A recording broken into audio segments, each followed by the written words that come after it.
Mwekezaji raia wa Amerika anayefahamika kwa jina la George Watley anayejihusisha na kampuni ya utalii ya Kigelia amelalamika kitendo cha kuzuiwa kutoka katika makazi yake yaliyopo katika kata ya Olorieni wilayani Arumeru mkoani Arusha na kudai kwamba amefungiwa katika makazi hayo kwa zaidi ya saa 10. George akizungumza akiwa ndani ya geti lake amedai kwamba alifungiwa ndani ya makazi yake kwa nguvu kwa muda wa saa hizo zaidi ya 10, jambo lililomzuia kutoka nje na kuendelea na shughuli zake za kila siku, ambapo amesema kwamba kuzuiwa kwake kumesababisha usumbufu mkubwa na kuathiri shughuli zake za uwekezaji zilizokuwa zinaendelea katika eneo hilo. Yesterday they closed here and I've got video. They should refuse to let me go. Confirm. Did you refuse to let me go? Kaka, tell me. Ask them what happened. So what's going on now?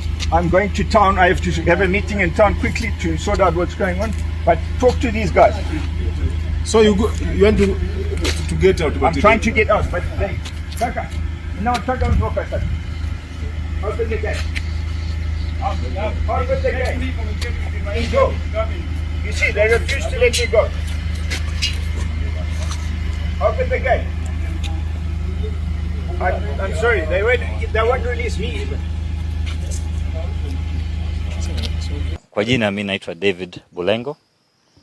Ni mshauri mkuu wa Kigelia Investment. Mgogoro uliokuwa hapa, mimi naomba niwe wazi.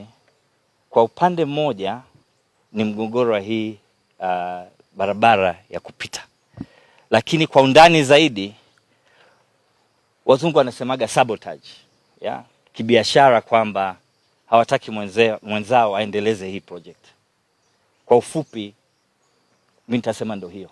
Sababu nyaraka zote anazo. Wameuziana hii shamba, kuna mkataba. Wameuziana hii shamba, alipitia eneo zote za serikali, alipitia FCC, alipitia TAWA, serikali ikambless, ikampa nyaraka zote hizo. Ziko tunapata barua kupitia mjenzi wetu kama tusimamishe ujenzi wa fence.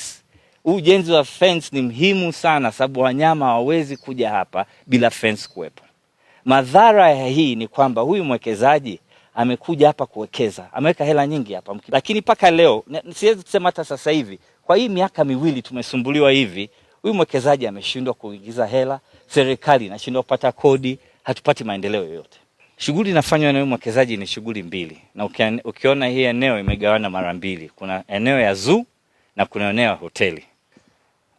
Kwanza tunashindwa kuleta wanyama hapa. Tayari tumeshawekeza hizi sehemu za kuhifadhi wanyama. So tunapoteza income. Ya pili, kashalipa TAWA, kashalipa permit zote za TAWA. Yet kwa miaka miwili ameshindwa kuleta wanyama. Tatu, ni ngumu kuendeleza hii project wakati tunakuwa frustrated na investment, hata wageni kuja kukaa hapa. Inakuwa ngumu sababu income hatupati, mwekezaji kashaweka hela hapa, mara tunasumbuliwa, mara tunaitwa huku, mara tunaitwa huku.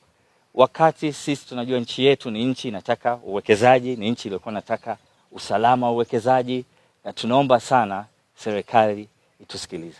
AyoTV pamoja na millardayo.com ilimpata moja ya kiongozi katika ngazi ya wilaya ya Arumeru ambaye hakutaka kujitambulisha na kusema kwamba swala hilo bado halijafika ofisini kwake.